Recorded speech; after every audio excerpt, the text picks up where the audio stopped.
Hey guys. Okay, so we were we just had some last time we discussed Morphe. Marshall, Frank Marshall, and now we're gonna see a game of. There's a nice game actually, Marshall against Rubenstein. I think we might see that next time. Complex, but I think instructive game. I think for today I want to see. See Rubenstein. We're gonna look at today Rubenstein game. Akiba Rubenstein, born in he played. He's born, I guess, in the late 1800s, and very very strong player.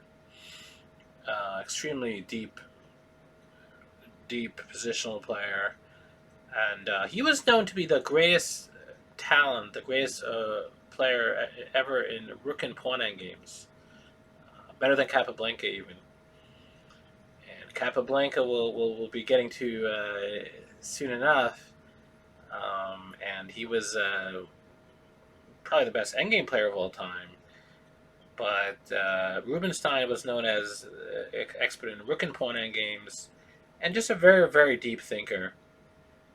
He learned later in life. I think he learned when he was like 12. He learned the rules when he was 12, maybe 12 or 13, something like that. And because of that, they say he didn't become as strong, quite the same fluency as Capablanca. But very very deep thinker. We'll see. Let's see some of his games and see how he uses color themes. This was a game against Tarash. Rubenstein was black against Siegward Tarash. Okay, here we are. E4. Okay. Sounds all right. Here we are. E4, E5, Knight F3, dark brick. He's tickling the dark. Knight C6, protecting. Knight C3, all normal. Attacking the center. Light and dark, developing the pieces, improving the pieces. Here we are. Knight F6. Both knights are angled for the 4 center squares. Bishop E5. All right. Potentially looking to take the knight in some cases. If he does take the knight, what would happen? White would lose light, but gain dark. So as black, we would gain light, but lose dark. All right. Bishop C5 brings his dark bishop out. And this is kind of a little wild early. It started very tactical. And knight takes pawn. So Tarash took the pawn. If knight takes knight, what does white do? And the answer is white plays d4, forking the knight and bishop. In this kind of case, well, he just gets the piece back, but white's doing pretty well. There is also an option as black to take. This is kind of instructive what he didn't do, I think. Bishop takes. You're like, oh, well, I may as well take the knight, but before taking, I'll give up the bishop, and I'll open up his king. So what you're doing is bring the white king out, and material is equal, white's king is out. It looks good for black, but there is a problem with all this logic. First of all, white has, what is this dark bishop? Golden bishop. An unopposed bishop. White has the golden dark square bishop. That's could be an issue. And we don't have any mini bishops in sight. Or we don't have any pawns on dark, at least not yet. It's also like this, the king is on dark, and their weaknesses are on dark, but if white has a golden bishop, that it's not going to count for much. It's going to be very difficult to attack him. So, like here, let's say he goes here. Next thing we know, he's bullying us on the dark squares. And so basically, it's going to be an uphill struggle to try to crack him on dark when he has a golden bishop. So instead, black plays knight to David 4. Bishop A4 is played.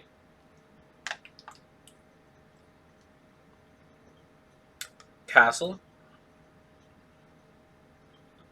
And here we are, d3. And, okay, black's down a pawn. But some initiative. And white's king is not castle yet. And here he breaks open the center with d5. Okay. Very complicated. This knight is not well protected. There could be some issues. This bishop is kind of out of play. So black's looking to get compensation for the pawn. Bishop g5. Very aggressive. Very, very aggressive. He's pinning the knight. Okay. Now, black plays c6. Remember, there's also white was threatening knight takes. So he plays c6, trying to support his pawn. Maybe in some cases get the queen out here. Could be some issues, some ideas. Queen b6 even. White goes queen d2. White's up a pawn. Seems reasonably happy. Okay, rook e8. Rook e8, attacking the knight, putting pressure on the king before white gets to castle. White plays a natural move, f4. It looks natural.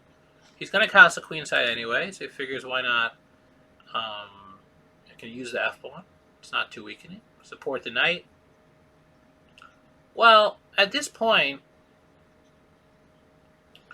black plays a nice aggressive move, b5, attacking the bishop.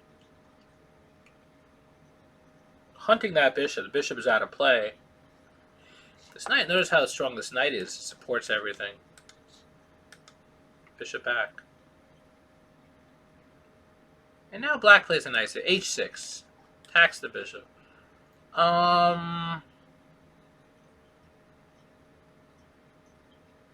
You know, first of all, b5, by the way, is not just to hunt the bishop. It also means that if white castles, we get a5, a4. It's very, very quick. The attack is already underway. So that's one of black's ideas. Here, h6, you're going to play probably bishop h4 if you're white. That's what he does. And now there's a nice idea. Now black has a nice tactic. Color money is equal. There are some stray pieces. The bishop is not well protected. Then again, nothing's attacking it, but there is... Black came up with a nice tactic. Try to find a tactic. Looking for dark. Looking for dark. Dark potential. And if you want to pause here. And the answer is... knight takes pawn. Strange. It loses the queen, but attacks the queen back. First of all, if pawn takes, the queen takes is very, very strong. I think it's just no... Yeah, what would you have? What would happen there? At g3, you almost have a fork. I guess you just go queen h5. Threatening rook takes knight and knight f3, and it's just an absolutely vicious attack. So knight takes e4. White has to take the queen. We take the queen back.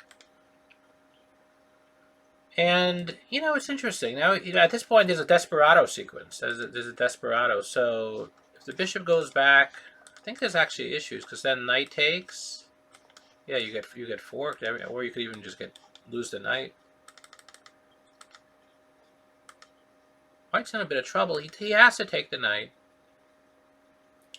And now black takes the bishop. Okay, after all the dust has settled, what is the color money? Always think of the imbalance, right? Both have a knight, both have a light bishop. So the imbalance is a bishop for a knight. So black has 1,000 dark to 500, 500. Black's ahead. We're ahead $500 of dark. We're behind $500 of light. White has $500 more light. Well, that's interesting. And it's kind of interesting because these pawns are going to hopefully rebuild light. We, again, rebuild the weaker color with pawns. Press the stronger color with pieces. So black is looking to do some good things on the dark squares, especially now that he has the dark bishop, which is called a golden bishop. Okay. So that's fine, 92. He trades. Notice how white's trying to tickle his light squares, saying, hey, I got light.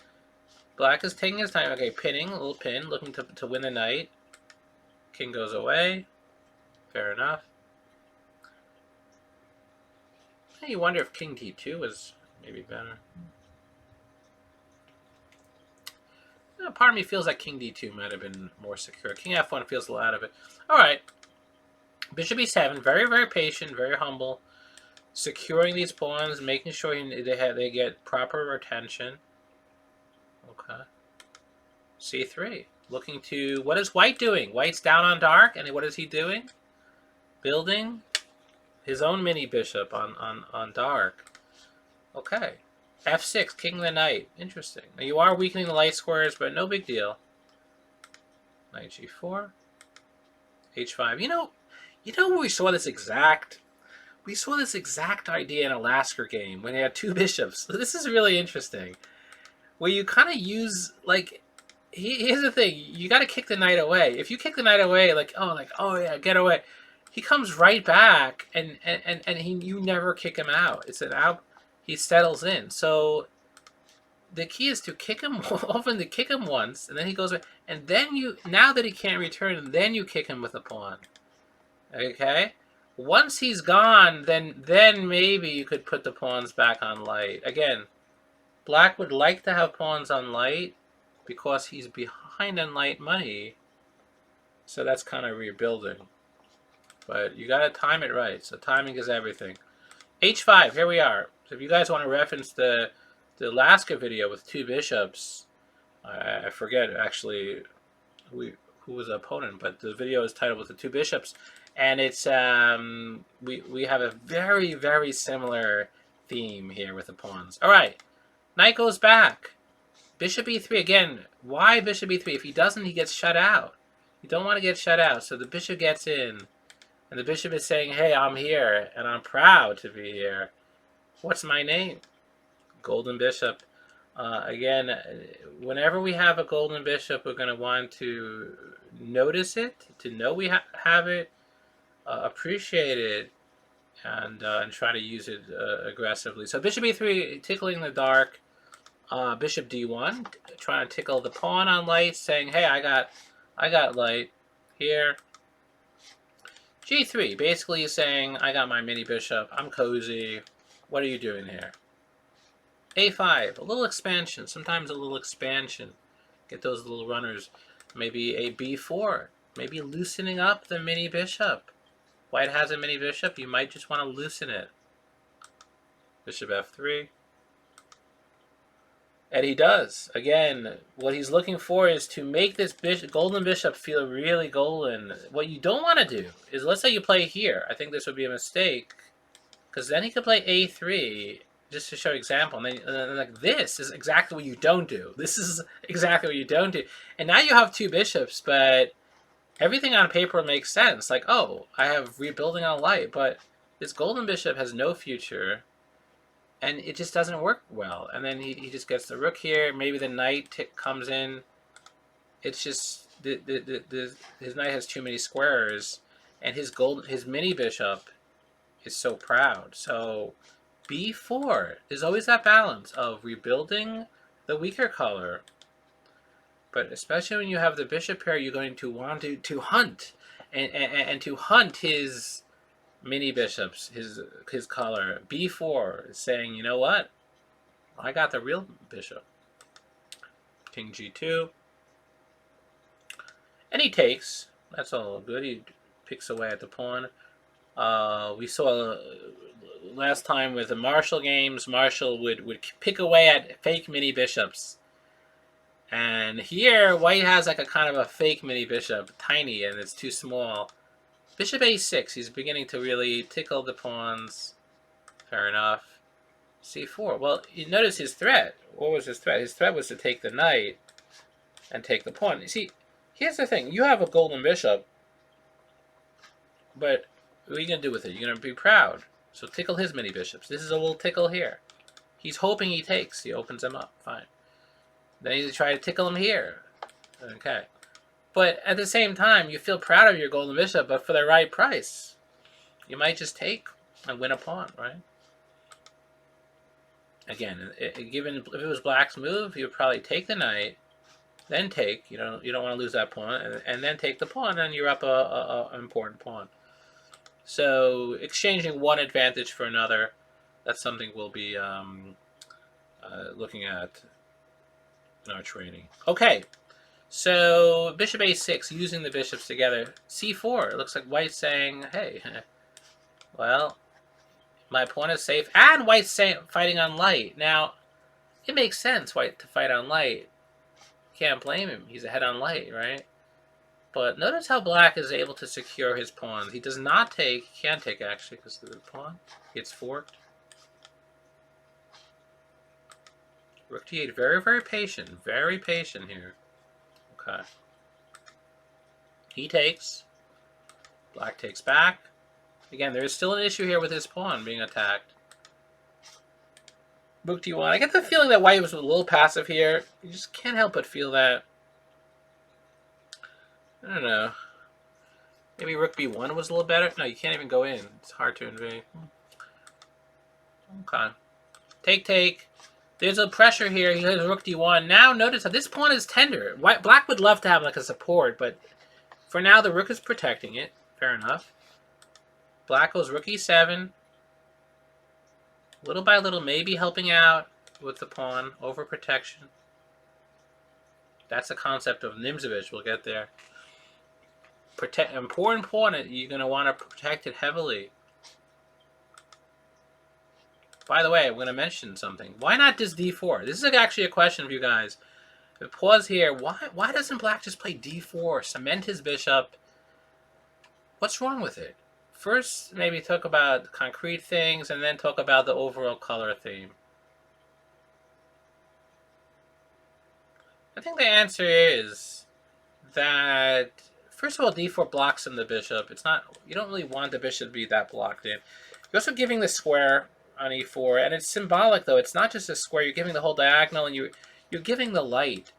You want pawns on dark if you can, on light rather if you can, to rebuild our weaker color. We don't want to be a one-trick pony. We don't want to be just dark. So a little bit of light helps. d5 is a little light. Oh, here we are. Rook e7, knight g4, tickling the bishop. He takes. Bishop d4. Look at this bishop. Cozy, light and dark. And front of the pawn. Rook b7, tickling and going here, looking to check. King out, improving the king. We've seen this a bunch. Trading the rook. Getting right back, going to the well. One of the reasons why the bishop is here is so the pawn doesn't reach here. What you don't want, just to show you guys an example, like if this happens, and like then the knight redeploys, become the Russian knight here, and then you're like passive and just losing, borderline losing. Eventually, you're just gonna lose this pawn. You know why you're gonna lose it? Because you're just behind on that color.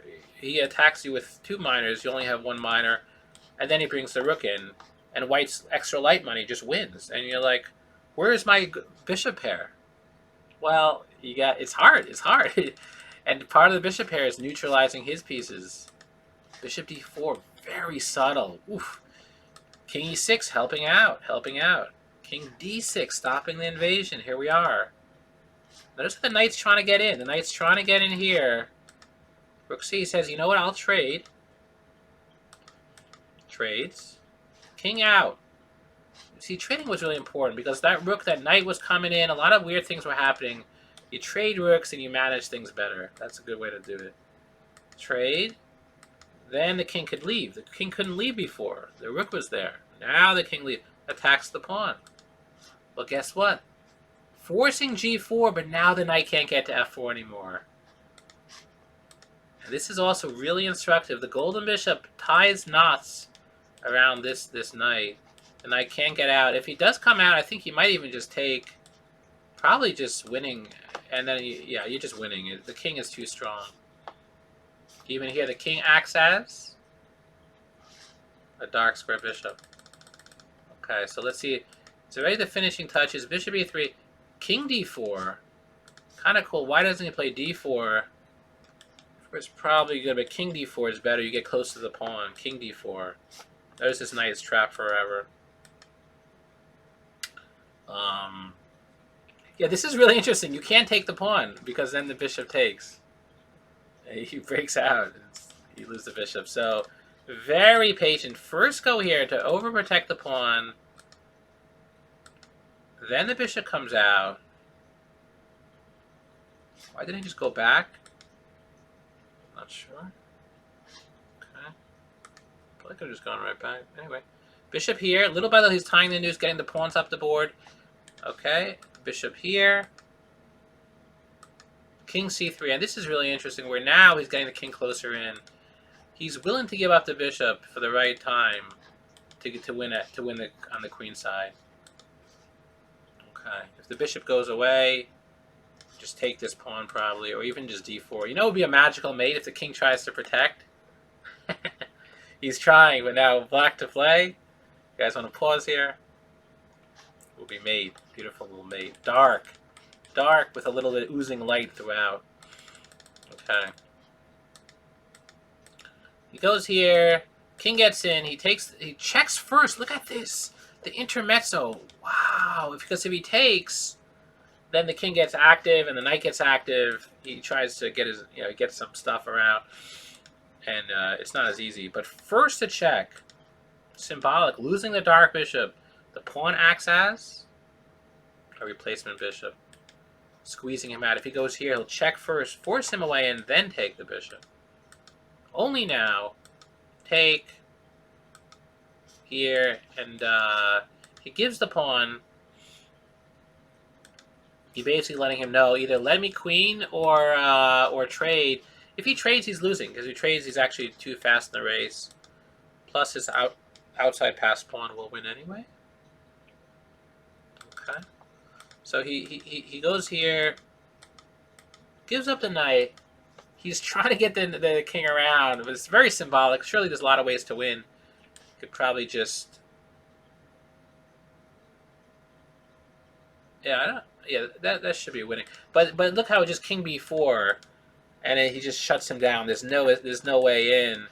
Very symbolic till the end. The light bishop and the king acts as a dark square bishop. So that was a nice little game there. Using the bishop pair. Okay, we're seeing some great players using bishop pairs. Not easy, and I think this hopefully should be instructive. Let's see maybe one more quickly, and yeah, this was one of Rubenstein's most famous games. Probably his most famous game. We'll just see it.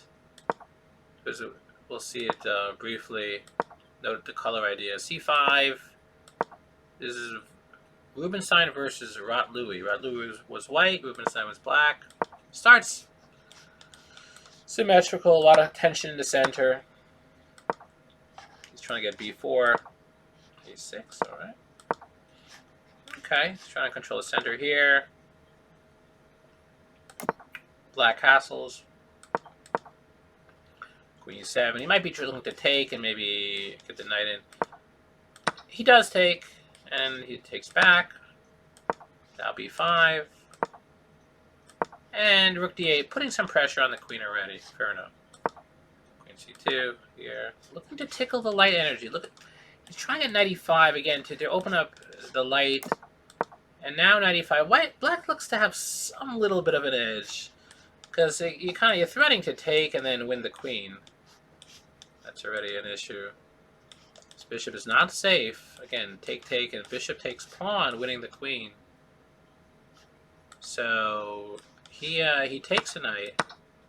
Now you have some ideas. You're tickling you have the light energy and the dark. Even a move like queen c7, attacking the knight and attacking the pawn. Some ideas. He plays f4. Now, the thing about f4 is that you're weakening some squares. We might even say, oh, f4 weakens a light, let's give up our bishop and then pop in the knight. But you're not really getting the maxim that way. He keeps both his bishops. This is a great example of bishop pair, aggressive bishop pair by Akiba Rubenstein. E4 makes sense, but look how his king is open, and now rook c8, check. Okay, the king has to go here. Knight g4. What is going on here? So he can't. The queen cannot take, or it can, but then you lose the bishop, and then black would have the golden bishop, aiming right at the king. Look at this knight going every which way. Bishop e4. He's saying, you know what? I don't need the hassle. Let me trade this bishop. And now it gets incredible. Queen h4, looking to attack. And yeah, this is interesting. G3 or h3. If h3, Schlechter does some analysis. And he says rook takes c3. Rook takes c3. And now if here,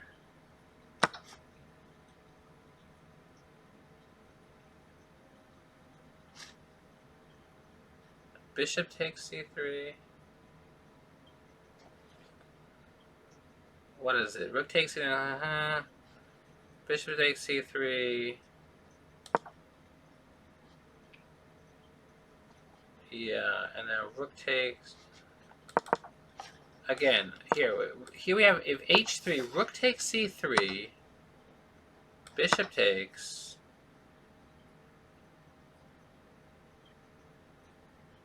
and then queen. You guys work with me to figure this out. This is interesting. What would happen? Queen. Oh, queen. Ah, of course. Queen in. Queen in. Okay. This is interesting. Queen in, and then you have like. Well, he can't take here. Oh, if he takes here, okay. Then you have queen g3, and then you have mate again, in and out. And then it's like, and then what happens if he takes here? You trade queens, incredible. And then there's the next move is like Superman. Well, you have a golden light bishop, and he's king's on light. How are you going to finish him off? You guys want to pause here? The answer is rook d3. It's incredible. Threatening the bishop and threatening mate. Really impressive. Really impressive. Queen h4 was played. In the game, g3 was played. And now, rook takes. Absolutely incredible. Unbelievable. And again, if bishop takes, we check, and then we have mate. But queen sacrifice was played. So, and now this is where it gets extreme. And this bishop means everything. It's all about that energy on light. His king can't move. It's the showdown between this bishop. We need the bishop, and we need to dislodge the queen. How do we dislodge the queen? Pause there for a moment. The answer is rook d2. And if he takes, he's just getting mated. Well, let's see. He does rook d2, and if he takes, we're just going to keep on taking it and mate him this way. He takes. We have to. We take the bishop. Almost mate, but not. And the next move is incredible. The queen is inferior to the bishop. We could do a lot better. Black to play. The answer is rook h3. And it's mate. It's mate in one. It's just mate. You can block. If he takes the bishop, we mate him. If not, we still mate him. And again, the use of the two bishops was crushing. And I think we could say that white got overextended. What did white do wrong? He just got overextended. Too many open lines. Too many pawn moves. And the bishop was just hard. And you fought back to trade, but it's too little too late. And often there's special things there. And I think we could dig deep in positions and use the bishop pair in very quiet ways, like Rubenstein did the first game, and sometimes aggressive ways. So I think that's something we could challenge ourselves to enjoy and to try and use bishop pairs. All right. Well, hope you guys enjoyed, and see you again soon.